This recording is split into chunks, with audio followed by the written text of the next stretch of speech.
How to sign out of your Apple account or iCloud account on the iPhone 16 series.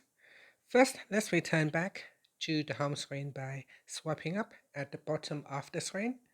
Then on the home screen, tap on Settings. Now in Settings, tap on your Apple account at the top.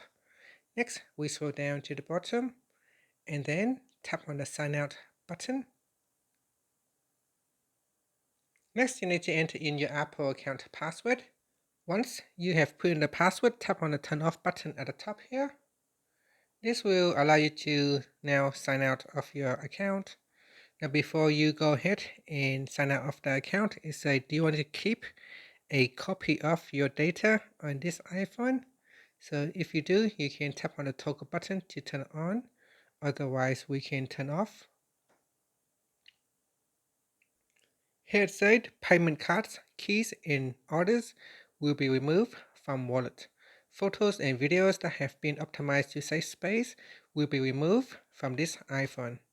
The original full versions will still be available on other devices using iCloud photos. So here tap on the sign out button, then tap on sign out. And now it is removing iCloud data.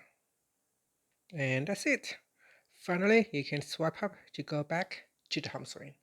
Thank you for watching this video. Please like and subscribe to my channel for more videos.